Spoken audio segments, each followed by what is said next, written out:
waggaa 22 inni waancaa nyaanne. Nuti immoo waggoota 45 nyaata gahaa nyaanne. Sinnibu abbaan keenyas nutis nyaatuma minyaa ofaa nyaanne hin beeknu. Maaf sitti dhaga'ama. Har'a qofa Finfinnee irraa xinnoo ishee yoo sitte sireedhaan nama baatee mana qorichaatti fidu. Har'a yoo xinnoo ishee gara baadiyyaatti sitte wanti baay'ee na ajaa'ibu. Jireenyi isatti iskiriinii keessaan ilaaltu miti. Iskiriinii qofa keessaan tapha ilaaluun taas good. Maal ta'al tokko yoo magara duuba kee ilaalte mee gola abbaa haadha kee yoo ilaalte jireenya Afrikaa kana yoo ilaalte Oromiyaa kana yoo ilaalte amma Oromiyaan magariituudha. Sammuun ilmaan ishee immoo qooraa gogaadha maal fayyada kun. Afrikaan kana iyyummaatti haftee waan qabeenya dhabdeefi. Democratic Republic of Congo ko albuunni isaan qaban $24 trillion itti tilmaamamaarra. Malatti qabeenya addunyaa kanaa guutummaan amma kana qabu. Economy Amerikaa guutummaa jechuudha. $24 trillion. Qabeenya waan dhabneefidha kan nuti hagammaatti rakkattu hiyyeetti wallaaltu kan jedhamneef sammuu dhaba kulloo kudi ta'ennaan maybe IQ'n smarter gochuu danda'a. Amma kana ofii kee dabarsitee waan biraaf laatteenna. Kun wanta baay'ee hamaadha. So namni hunduu kana consciously yaaduu qaba.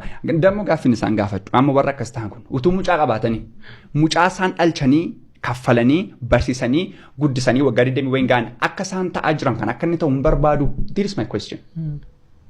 Akka starta yoo ta'e Arsenaaliif mummaan buustee carqii isaa baattee mina ta'arta yoo ta'e utuu mucaa qabaattee mucaan akkas ta'u hin barbaaddaati. Utuu jireenyaan qabaatin, utuu hojiin qabaatin, utuu harki isaa ogummaa, sammuun isaa beekumsa, garaa isaa irra onnee isaa irra gaarummaan tokko hin jiraatin, jireenya isaa irratti jijjiirama tokko utuu hin argin maalet eenyutu jiraata eenyutu cabacaba. Eenyu kan jiraatu eenyu kana cabacabu. Maal Afrikaan baruma baranaa harka lukutuu qofa. Even momentiin hin daganne ganama sana I think jimaata ganama natti fakkaata. Baay'een mucaa tokko wajjin cireenya nyaachuuf dhaabannee eegnanna. Isa dhugaati la isa dhugaa. Waaquma natti fidatee maalee Arsenaal uffatee suuqii wayitii killee bituu dhufe. Killee bitannaa mucaa raayidii fidee dhufaara dhaabadheen eegaara. Mucaan gaaddinyaa kooti. Na garee ta'e wayimuu duuba ta'aa jiru. Isaan keessaa killee bituu dhufe. Meeqannaa hanqaaquun birii 24 ta'een. Maali killee 82 ture miti jedhee karakkara. Dhugaadha. Look 22-24 gidduutti kirikiriin uumama taanaan birriin lama siif maacha hin godha taanaan ati addunyaa biraa qabaachuu hin qabdu. Do you deserve? Malat sii mala bashannanni sun dhuguma sii mala. Waggaa 40 hin bashannantu ati. Waggaa 10 irraa koo bashannanni jira. Waggaa 10 irraa waancaa Arsenaal nyaatetti miti kanatti gadi baatu.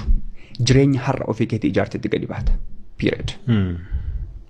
Umurii dargaggummaa keetti wanta si gammachiisu qofa miti. Cubbuun iyyuu nama gammachiisaa marra. Wanta si fayyadu irrattis xiyyeeffachuu qabda. Sa'aatii ammaa kana focus is a great asset. Focus gochuu hin dandeessu taanaan amma koo miidiyaan kan ifi deemaan distraction dha miti.